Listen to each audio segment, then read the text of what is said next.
Welcome to my YouTube channel. हमारा जो topic हम कंटिन्यू कर रहे थे लास्ट क्लास से, that is pharmaceutical engineering. Pharmaceutical engineering एक सब्जेक्ट है फार्मेसी के अंदर जो डिप्लोमा इन फार्मेसी में भी आता है और बैचलर ऑफ फार्मेसी भी आता है। तो फार्मास्यूटिकल इंजीनियरिंग आता है फार्मास्यूटिक्स के अंदर। फार्मास्यूटिक्स का एक ब्रांच है फार्मास्यूटिकल इंजीनियरिंग। तो मैंने एक वीडियो अपलोड किया था जिसमें introduction to pharmaceutical engineering and introduction to drying के बारे में है। तो आज का जो टॉपिक है हमारा मोस्ट इम्पॉर्टेंट टॉपिक, ये जो टॉपिक है वो एग्जाम में 100% आता ही है। हमेशा हर एक एग्जाम में, वो किसी भी यूनिवर्सिटी का एग्जाम हो, ये क्वेश्चन जरूर आएगा कि theory of drying. Theory of drying मतलब mechanisms under the drying process. जो ड्राइंग प्रोसेस होता है उसका मैकेनिज्म क्या है। सो इंट्रोडक्शन पार्ट जो है ड्राइंग का, वो आप लोग मेरे वीडियो को देख सकते हो। जिसने भी अभी तक मेरे चैनल को सब्सक्राइब नहीं किया है वो प्लीज आप सब्सक्राइब कर लीजिए। हमारा जो टॉपिक है वो है theory of drawing. Most important topic, इसलिए आप लोग इसको अच्छे से समझना और पूरा देखना। ये जो टॉपिक है वो है थ्योरी ऑफ ड्राइंग का पार्ट 1। पार्ट 1 में हम जो जो टॉपिक्स पढ़ेंगे या जो जो टॉपिक कवर होने वाला है वो मैं आज दिखाऊंगी।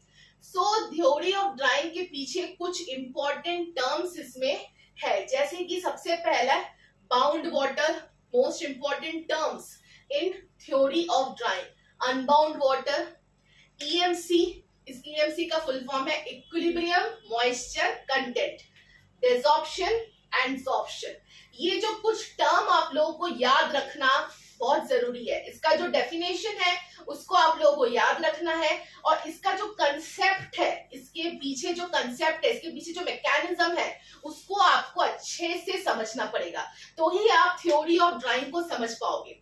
हम स्टार्ट करते हैं थ्योरी ऑफ ड्राइंग। तो सबसे पहले हम ड्राइंग किस चीज की करते हैं, सुखाते हैं हम किस चीज को, जो mixture of solid and liquid. Liquid को हमें ड्राई करना है जिससे हमारे पास लास्ट में, फाइनल में सिर्फ हमारे पास सॉलिड मास रह जाए। ठीक है, तो सुखाने का काम हम कब करते हैं, जब हमारे पास mixture of solid and liquid present है। तो ये एक बीकर टाइप का है जिसमें सॉलिड पाउडर है और कुछ वाटर के अमाउंट है, मतलब मॉइस्चर इसमें प्रेजेंट है। तो इसको बोला जाता है वेट सॉलिड मास। वेट मतलब गीला, गीला सॉलिड मास है हमारे पास। ठीक है, अब ये जो वाटर है, सॉलिड और लिक्विड का मिक्सचर मैंने बोला था, इसको हम सुखाएंगे, ड्राइंग करेंगे। तो इसमें जो वाटर प्रेजेंट है, तो वो वाटर प्रेजेंट होता है या तो बाउंड फॉर्म में या तो अनबाउंड फॉर्म में। मतलब या तो वाटर सॉलिड पाउडर में प्रेजेंट होगा, रहेगा बाउंड फॉर्म में, या तो अनबाउंड फॉर्म में। अब बाउंड वाटर किसे बोला जाता है, what is the meaning of bound water? मतलब वो वाटर जो सॉलिड पार्टिकल्स के साथ टाइटली बॉन्डेड है। ये आप लोगों को कंसेप्ट समझना पड़ेगा। बाउंड मतलब हम लोग दिमाग में क्या बिठाते हैं, बाउंड का मतलब होता है अच्छे से टाइटली बाइंड। मतलब टाइटली बाइंड क्या है, वाटर और सॉलिड मटेरियल, उसको बोला जाता है बाउंड वाटर।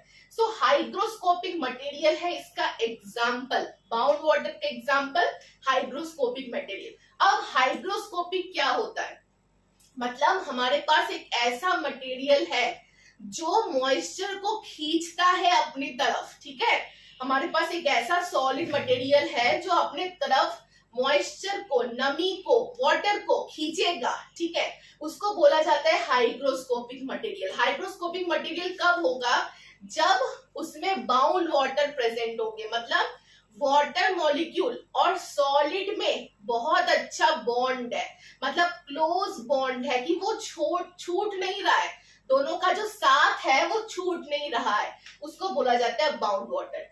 बाउंड वाटर का जो परफेक्ट डेफिनेशन है वो क्या है, vapour pressure of wet solid mass. ठीक है, वेट सॉलिड मास मतलब ये वाला जिसमें सॉलिड भी है, लिक्विड भी है, हमने पेस्ट जैसा बनाया है। ठीक है, उसको बोला जाता है वेट सॉलिड मास। तो vapour pressure of wet solid mass less than the vapour pressure of pure water.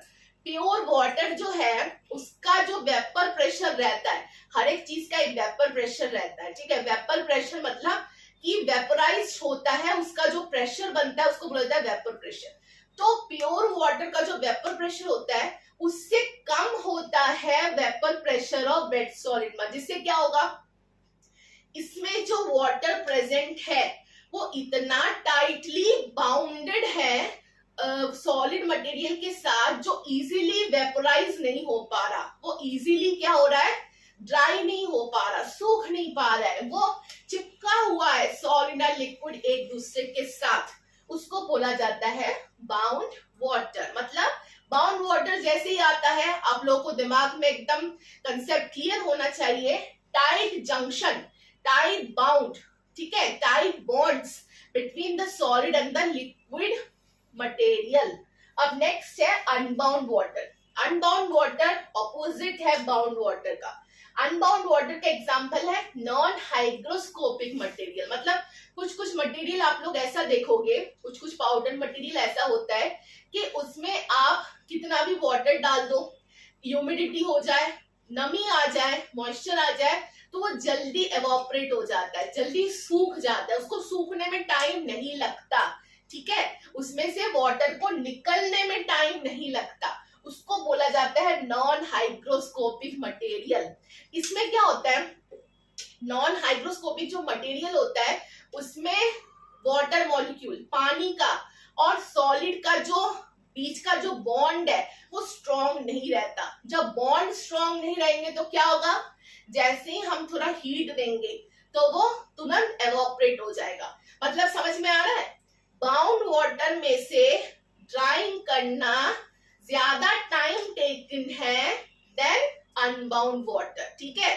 हमारा वाटर अगर बाउंड वाटर है तो हमें टाइम लग जाएगा ड्राइंग प्रोसेस करने में, अगर हमारा वाटर अनबाउंड है तो हमें ज्यादा टाइम नहीं लगेगा ड्राइंग करने में, वो जल्दी एवोपरेट हो जाएगा, क्योंकि वाटर और सॉलिड के बीच का जो बॉन्ड है, टाइट जंक्शन है, वो ज्यादा स्ट्रॉन्ग नहीं है। समझ में आ रहा है, इसका जो डेफिनेशन है वो सेम है इसके जैसा, vapour pressure of wet solid mass is equal to vapour pressure of pure water, इसको बोला जाता है अनबाउंड वाटर। इसमें क्या था, कम था, इसमें डेफिनेशन में क्या था, vapour pressure of wet solid mass कम था प्योर वाटर के वेपर प्रेशर से, इसमें क्या है, इक्वल है अनबाउंड वाटर में। सो ये कंसेप्ट समझ में आ गया, bound water and unbound water. So drawing को समझने के लिए कुछ कुछ कंसेप्ट को हमें समझना बहुत जरूरी है, जो कि आता है थ्योरी ऑफ ड्राइंग में। कौन कौन से, bound water, unbound water, EMC equilibrium moisture content, desorption and sorption. अब बारी आती है इक्विलिब्रियम मॉइस्चर कंटेंट की। What is EMC? ईएमसी का मतलब होता है, जैसे कि एयर है, यहाँ पे आप लोग देख सकते हो, यहाँ पे लिखा है air equal to humidity plus temperature. मतलब हमारा जो हवा है, हवा में ह्यूमिडिटी भी रहता है, ह्यूमिडिटी मतलब चिपचिपापन, नमी, मॉइस्चर, उसको बोला जाता है ह्यूमिडिटी। सो ह्यूमिडिटी और टेम्परेचर, मतलब जो ईएमसी है वो टेम्परेचर पे और ह्यूमिडिटी पे डिपेंड करता है। सो वेपर ईएमसी का मतलब क्या होता है, मतलब परफेक्ट इक्विलिब्रियम मॉइस्चर कंटेंट का डेफिनेशन क्या है, फिर से हमारे पास सॉलिड एंड लिक्विड का मिक्सचर है, इसको बोला जाता है wet solid mass. So EMC का मतलब vapour pressure of wet mass equal to vapour pressure of atmosphere. मतलब इसका जो वेपर प्रेशर है वो इक्वल होगा vapour pressure of atmosphere. Atmosphere में जो वेपर प्रेशर है वो इसके साथ बिल्कुल इक्वल रहेगा। जब इक्वल होगा तब उसको बोला जाता है इक्विलिब्रियम मॉइस्चर कंटेंट। समझ में आ रहा है कि हमने पेस्ट टाइप का बनाया है जिसमें सॉलिड भी है, लिक्विड भी है। अगर उस पेस्ट का वेपर प्रेशर सेम हो हमारे एटमॉस्फेयर के वेपर प्रेशर से, तो उसको बोला जाता है कि वो ईएमसी में पहुंच गया, इक्विलिब्रियम मॉइस्चर कंटेंट में पहुंच गया। सो ईएमसी जो है वो टोटली डिपेंड करता है ह्यूमिडिटी पे और टेम्परेचर पे। मतलब हमारे एटमॉस्फेयर का ह्यूमिडिटी कैसा है, चिपचिपापन कैसा है, ज्यादा है या कम है, या टेम्परेचर ज्यादा है या कम है। सो ये सारी चीजें इफेक्ट करती है ड्राइंग प्रोसेस को होने के लिए। अब ईएमसी जो है वो डिपेंड करता है दो चीज पे, डिसॉर्प्शन एंड सॉर्प्शन, ये दो इंपॉर्टेंट टर्म्स आते हैं थ्योरी ऑफ ड्राइंग में। So what is desorption? हम सबसे पहले डिसॉर्प्शन देखेंगे। डिसॉर्प्शन का मतलब होता है अगर हमारे पास जो हवा है, एटमॉस्फेयर में क्या रहता है, हवा, हवा को बोला जाता है एयर। अगर एयर में कांस्टेंट टेम्परेचर एंड ह्यूमिडिटी है, मतलब टेम्परेचर भी कांस्टेंट, ह्यूमिडिटी भी कांस्टेंट, ठीक है, और उस एयर को हमने कंटिन्यूअसली पास किया है कहां पे, over the wet mass. Weight mass मतलब ये वाला, सॉलिड और लिक्विड के मिक्सचर को बोला जाता है वेट मास, गीला मास, ठीक है। अगर हमने एयर को पास किया है जिसका टेम्परेचर ह्यूमिडिटी कांस्टेंट है ओवर द वेट मास में, तो क्या होगा, over the wet mass more than the EMC, then the, so जो डिसॉर्प्शन जो प्रोसेस है उसका मतलब क्या है, मतलब हमारे पास हवा है जिसमें कांस्टेंट टेम्परेचर और ह्यूमिडिटी है, उसको हमने कंटिन्यूअसली एकदम पास कर रहे हैं कहां पे, वेट सॉलिड मास के ऊपर, कि सूख जाए, क्योंकि हम प्रोसेस कर रहे हैं ड्राइंग का, है ना। सो सूखने के लिए हम कंटिन्यूअसली, हमारे पास वेट सॉलिड मास है उसके ऊपर हम कंटिन्यूअसली हम लोग इसमें पास कर रहे हैं, तो क्या होगा, मोर देन द ईएमसी, ईएमसी जो है उससे ज्यादा हम पास कर रहे हैं, तो क्या होगा, जो हमारा वेट सॉलिड मास है वो लूज करना शुरू कर देगा वाटर, जब तक ईएमसी में नहीं पहुंच जाता। समझ में आ रहा है? कंसेप्ट को समझो, बहुत इंपॉर्टेंट है ये। डिसॉर्प्शन का मतलब हमारे पास एक वेट सॉलिड मास का मिक्सचर है जिसमें सॉलिड एंड लिक्विड दोनों प्रेजेंट है, उसको हमें ड्राई करना है, उसको हमें सुखाना है। कैसे सुखाएंगे, हवा से सुखाएंगे, ठीक है। तो हवा में क्या होती है, ह्यूमिडिटी भी होता है, टेम्परेचर भी होता है। अगर हमने ऐसे हवा को पास किया सुखाने के लिए, ठीक है, जिसमें कांस्टेंट है हमारा टेम्परेचर एंड ह्यूमिडिटी, तो क्या होगा, अगर हमने ऐसे हवा को पास किया जो ईएमसी से ज्यादा है, ईएमसी एक वैल्यू है उससे ज्यादा है, इक्विलिब्रियम मॉइस्चर कंटेंट से ज्यादा है, तो क्या होगा, इसमें से जो वाटर मॉलिक्यूल है वो लूज होना शुरू कर देगा, वेपोराइज होना शुरू कर देगा। कब तक, जब तक ईएमसी तक नहीं पहुंच जाए, इक्विलिब्रियम मॉइस्चर तक नहीं पहुंच जाए, क्योंकि हमने हवा पास किया था ईएमसी से ज्यादा।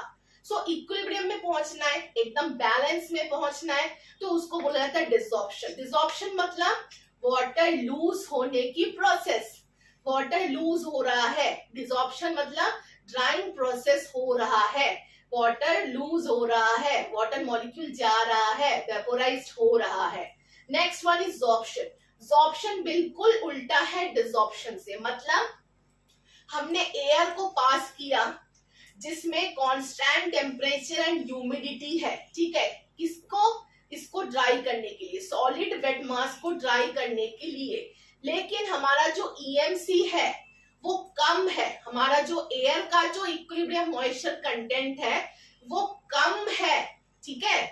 तो कम जब होगा तो क्या होगा, वाटर, ये जो हमारा सॉलिड वेट सॉलिड मास है वो और एब्सॉर्ब करना शुरू कर देगा बाहर से ह्यूमिडिटी को, मतलब हमारे पास जो सॉलिड वेट मास है वो बाहर से, एटमॉस्फेयर से और ह्यूमिडिटी को वो अपने ऊपर एब्सॉर्ब करना शुरू कर देगा। कब तक, जब तक ईएमसी तक ना पहुंच जाए, इक्विलिब्रियम मॉइस्चर कंटेंट तक। इसको बोला जाता है ज़ॉर्प्शन। मतलब इजी टर्म में आप लोगों को समझना है, डिसॉर्प्शन मतलब वाटर वेपोराइज हो रहा है, वाटर जा रहा है, ड्राइंग प्रोसेस हो रही है, वाटर लूज हो रहा है, ड्राइंग प्रोसेस हो रही है। ज़ॉर्प्शन मतलब वाटर मॉलिक्यूल एटमॉस्फेयर से एब्सॉर्ब हो रहा है, ह्यूमिडिटी और बढ़ रही है, मॉइस्चर कंटेंट और बढ़ रहा है, ड्राइंग प्रोसेस नहीं हो रहा। समझ में आ रहा है? सो ये कंसेप्ट है desorption, sorption, equilibrium moisture content, unbound water and bound water.